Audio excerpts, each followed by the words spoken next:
Welcome back friends. तो आज हम टॉप 50 एमसीक्यूज डिस्कस करने वाले फाइनेंस अकाउंट असिस्टेंट के सिलेबस के अकॉर्डिंगली। तो पहले हम आपको थोड़ा सा प्रीफेस बता देते हैं। पहले 10 क्वेश्चन हमारे रहने वाले हैं इकोनॉमिक पे, फिर 10 क्वेश्चन कंप्यूटर पे रहेंगे, उसके बाद 10 क्वेश्चन अकाउंटेंसी के, 10 क्वेश्चन यहाँ पर जीके के और 10 क्वेश्चन यहाँ इंग्लिश के। तो इस तरह से 5 सब्जेक्ट्स हमने चूज़ किए हैं जिनमें हम 10-10 क्वेश्चंस आज डिस्कस करेंगे। टोटल 50 क्वेश्चन जो है आज हमने लाए हुए हैं। तो आइए स्टार्ट करते हैं। सबसे पहला क्वेश्चन है, पहले 10 क्वेश्चन इकोनॉमी से रहने वाले हैं। पहला क्वेश्चन है, which market forms allow free entry and exit of firms. कौन सी मार्केट है जो अलो करती है फ्री एंट्री और एग्जिट ऑफ फिल्म्स। तो कोई भी ऐसी आपको बतानी है यहाँ पर मार्केट जिसमें एंट्री और एग्जिट जो है आसानी से कोई भी फिल्म कर सकती है। तो एक तो आप सबको पता होगा परफेक्ट कंपटीशन में ऐसा देखने को मिलता है, और दूसरा यहाँ पर आपको जो देखने को मिलता है वो है, तो इसका राइट आंसर यहाँ पर रहने वाला है परफेक्ट कंपटीशन और मोनोपोलिस्टिक कंपटीशन में एंट्री और एग्जिट जो है फिल्म्स की वो अलो रहती हैं। Okay, price and demand are positively correlated in case of. हालांकि आपको डिमांड लॉ क्या कहता है, डिमांड लॉ कह रहा है कि प्राइस और डिमांड जो है वो इन्वर्सली प्रोपोर्शनल होंगी। प्राइस बढ़ेगा डिमांड कम होगी, डिमांड बढ़ेगी प्राइस कम होगा। तो ये लेकिन किस केस में यहाँ आपको पॉजिटिव रिलेशन देखने को मिलता है, ये मिलता है आपको, एक्सेप्शन है ये demand of law of demand का। तो ये है आपका गिफन गुड्स। गिफन गुड्स में ऐसा है कि प्राइस बढ़ेगा साथ में डिमांड भी बढ़ेगी, डिमांड बढ़ी साथ में प्राइस भी बढ़ा। ठीक है, तो ये गिफन गुड्स में देखने को मिलता है। In which kind of market a firm is a price taker. यहाँ प्राइस टेकर की बात, यानी जो ऐसी फिल्म जड़ा चल रहा है मार्केट वही चलेगा, यानी खुद वो डिसाइड नहीं कर सकते, प्राइस मेकर नहीं है वो फिल्म। तो ये आपको मैं बता दूं, जो प्राइस टेकर फिर होता है ये होता है परफेक्ट कंपटीशन के केस में। होमोजेनियस प्रोडक्ट्स होते हैं, जैसा चल रहा है बाकी दुकानदार जैसी चीज़ें बेच रहे हैं मैं उसी पे बेचूंगा, खुद जो है प्राइस डिसाइड नहीं करते, इसीलिए इसको प्राइस टेकर कहते हैं परफेक्ट कंपटीशन। इकोनॉमिक रिफॉर्म्स की बात करें, economic reform measures in India was formally introduced in. Manmohan Singh जब फाइनेंस मिनिस्टर थे इंडिया के, ये बात है 1991 की। तो जुलाई 1991 में जो है इकोनॉमिक रिफॉर्म जो है ये इंडिया में इंट्रोड्यूस किया गया। If too much money is chasing too few goods. तो देखो अब इन्फ्लेशन भी सिलेबस में मेंशन है, तो अगर टू मच मनी जो है चेज कर रही है टू फ्यू गुड्स, तो ये कौन सी तरह की इन्फ्लेशन है, resulting inflation is known as. तो इस तरह की इन्फ्लेशन को हम कहते हैं, देखो मनी टू मच मनी है उसका मतलब पैसे ज़्यादा हैं तो लोग क्या करेंगे, डिमांड ज़्यादा करेंगे। तो इस तरह से डिमांड पुल इन्फ्लेशन इसको कहेंगे। मैं समझाने के लिए आसान लफ्ज़ बता रहा हूँ, ठीक है, demand pull inflation.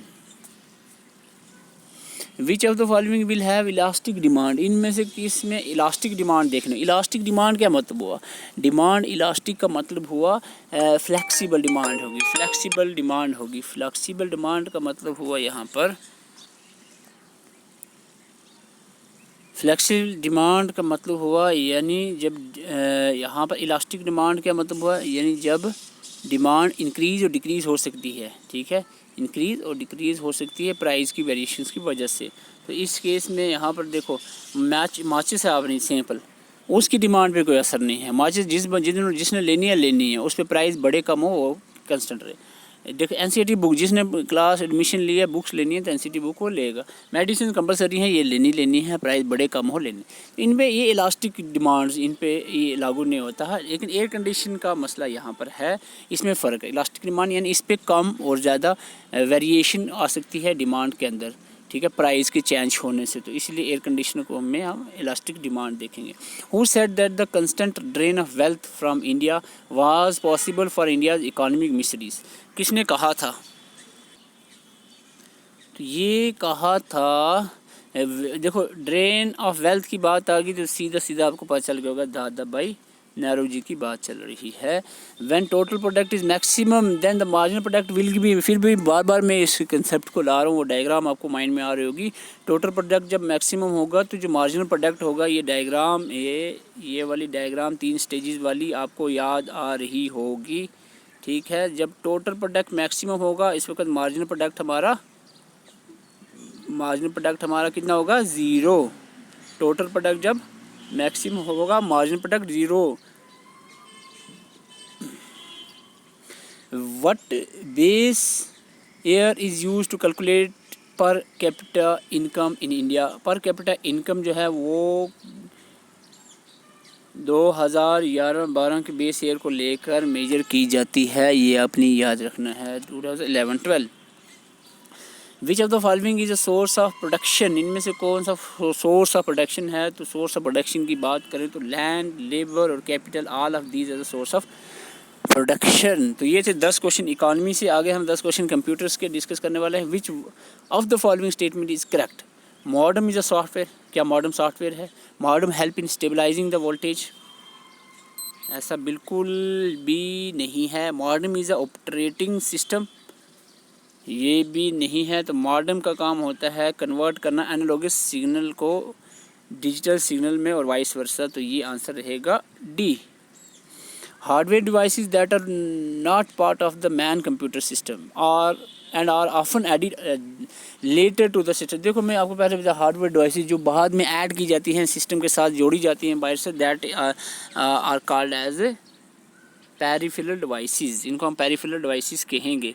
Which is not an internet protocol, इनमें से कौन सा इंटरनेट प्रोटोकॉल नहीं है। HTTP hyper text transfer protocol, FTP file transfer protocol and IP internet protocol. यहाँ पर STP is not the protocol, internet protocol. Computer can not boot if it does not have, computer boot नहीं कर सकता अगर computer में operating system ना हो। By default your documents print in the mode, अगर आप प्रिंट कोई भी टेक्स्ट लिखते हो उसको प्रिंट देते हो कमांड, तो जो प्रिंट आएगा वो कौन सी पेज ओरिएंटेशन में आएगा। तो बाई डिफ़ॉल्ट अगर हम देखें तो पोर्ट्रेट में ही प्रिंट आता है। अगर आपको लैंडस्केप करना है तो वो कर सकते हो। Micro computer hardware consist of 3 basic categories.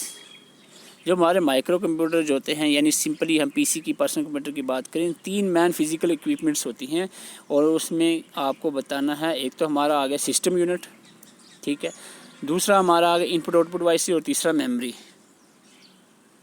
तो यहाँ पर आंसर रहेगा ये। Total bits use by the IP version 6, IP version 6 में जो टोटल बिट्स यूज़ होती है IP वर्जन 6 एड्रेस में, तो that is 128 bits. Why is a firewall used in computer. Firewall जो है आप सबको पता होना चाहिए, यूज़ होता है फायरवॉल कंप्यूटर में सिक्योरिटी के लिए। विच of the following is an extension of image file, इनमें से इमेज फाइल की एक्सटेंशन, इमेज फाइल की एक्सटेंशन, इमेज फाइल की एक्सटेंशन साफ नज़र आ रही है आपको, .gif। ओके, तो आगे हम बात करें what is the keyboard shortcut for redo. Redo के लिए शॉर्टकट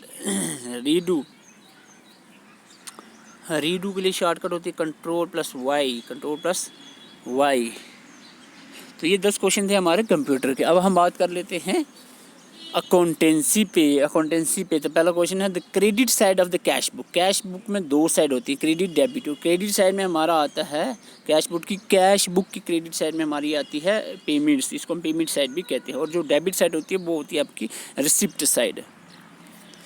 क्वेश्चन 22 है विच of the following accounts will be credit on giving cash donation. Cash donate करते हो तो कौन सा अकाउंट क्रेडिट होगा।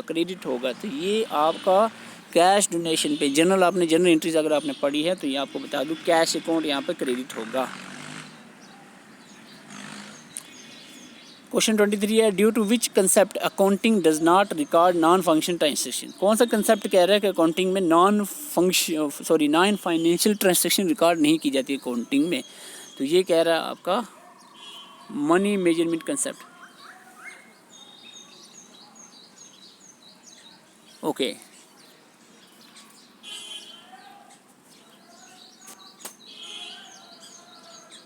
नाउ हमारा क्वेश्चन आता है यहाँ पर 24 कैपिटल ऑफ बिजनेस इज। अगर बिजनेस में कैपिटल है 2,30,000 का,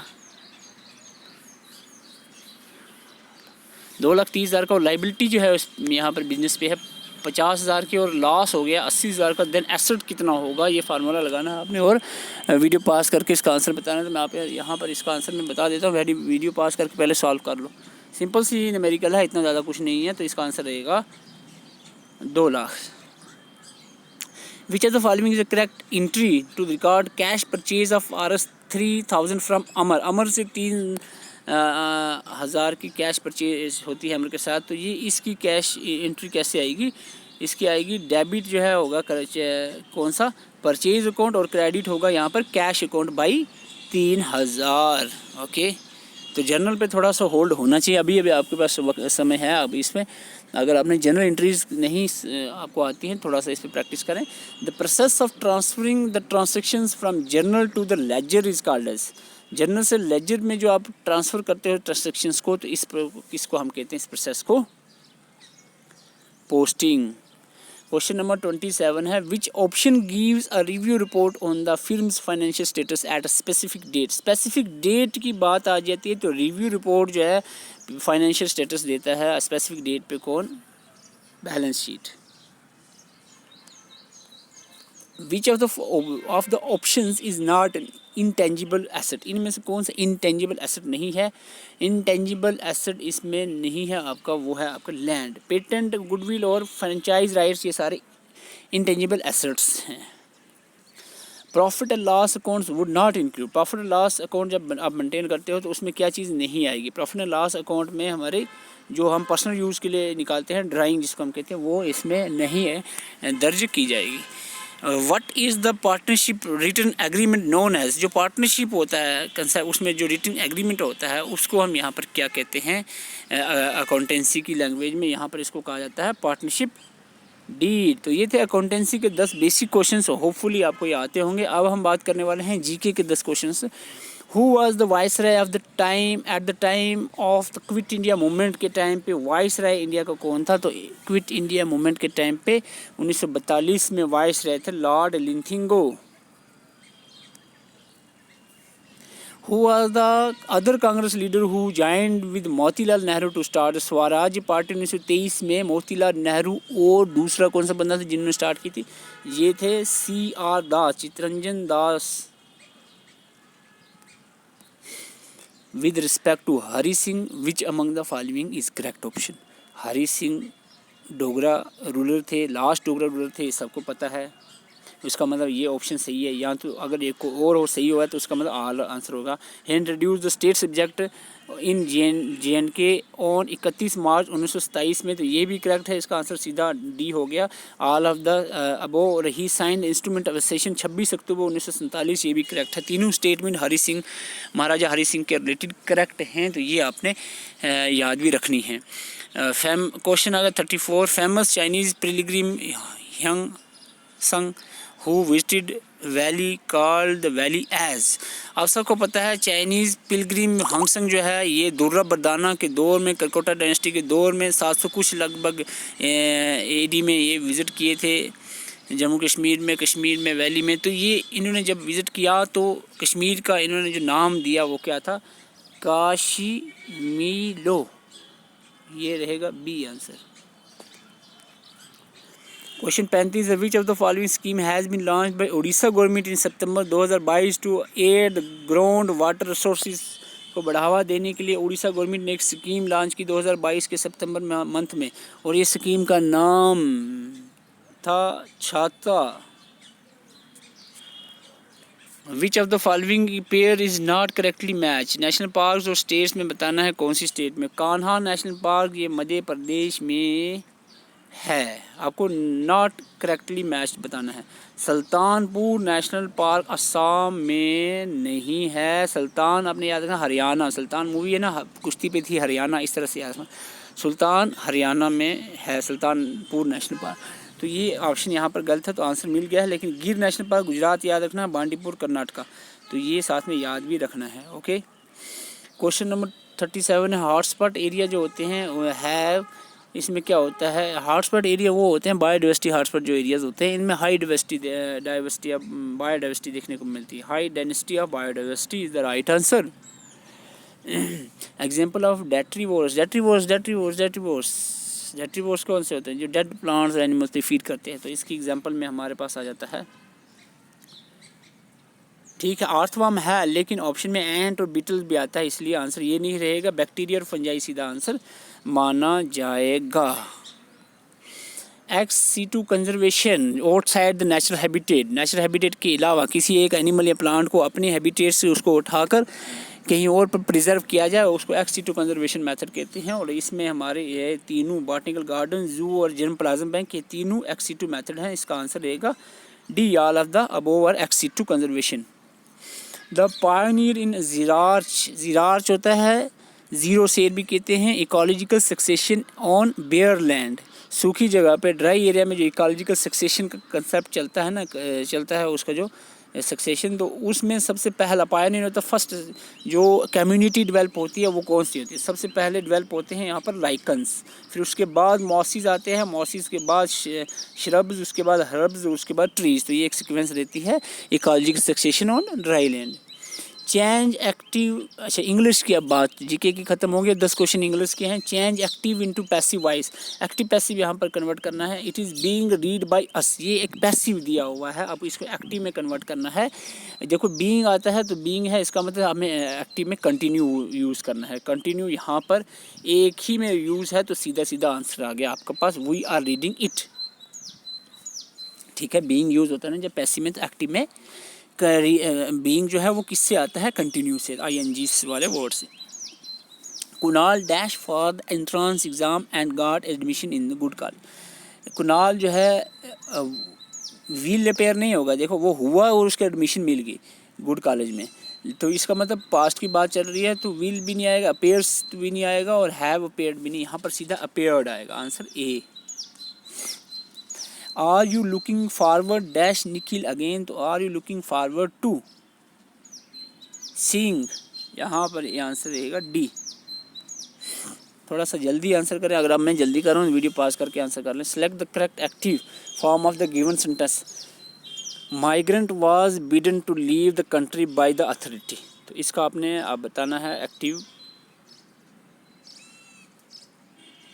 तो ये आएगा इसका आंसर।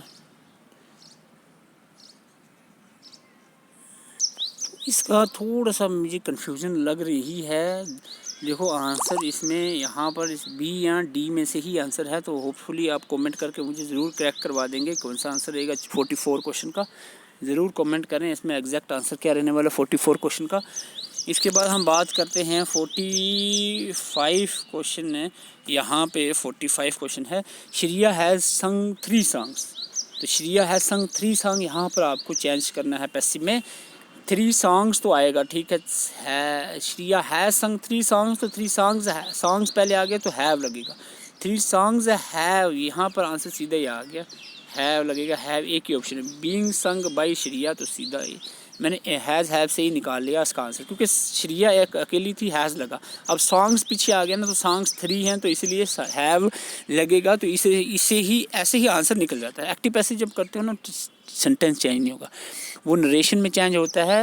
एक्टिव पैसिव में जैसे अब हैज़ है तो इसका हैड नहीं होगा, ठीक है, हैज़ है तो हैज़ ही रहेगा, उसमें परफेक्ट में कन्वर्ट हम नहीं करते हैं, यानी पास्ट में नहीं चला जाएगा। अगर प्रेजेंट में तो प्रेजेंट ही की बात करेंगे, पास्ट में जिस टेंस में है उसी में बात करेंगे हम, ठीक है। आगे बात करते हैं 46 है question. The police will have filed a case, a case will का विल ही आएगा, वुड वगैरह नहीं होगा, तो इसका मतलब है आपका आंसर इधर ही होना चाहिए। Police will have filed a case will have been filed by the police, तो सीधा सीधा मेरे ख्याल से सी ही है इसका आंसर, फिर भी चेक कर लेते हैं, यस सी है answer. This is dash one man show, ये आर्टिकल यूज़ करना है, वन ओ से है, लेकिन यहाँ पर आर्टिकल एन नहीं लगेगा, क्योंकि वन जो है डब्ल्यू की साउंड निकाल रहा है, ओ जो है ना यहाँ पर वन डब्ल्यू की साउंड निकाल रहा है, तो ए लगेगा यहाँ पर। This is a one man show. He is confident or for or about towards for his success, तो ये कॉन्फिडेंट फॉर हीज सक्सेस, तो ये 48 क्वेश्चन है, 2 क्वेश्चन कहीं स्किप हो गए हैं, तो sorry for that. 48 he question आज मैं आपके लिए ला सका हूँ। तो कैसा लगा आज का मॉक टेस्ट है, आपको कमेंट करके ज़रूर बताएं, और कमेंट ये ज़रूर करें कि आपके कितने स्कोर बनते हैं, 48 में से आपको कितने आपने करेक्ट किए हैं वो आप ज़रूर बताएँ, और चैनल पर नए चैनल को सब्सक्राइब करें ताकि आने वाली वीडियोज़ आप तक हम क्वालिटी कंटेंट पहुंचा सकें। Thank you for watching.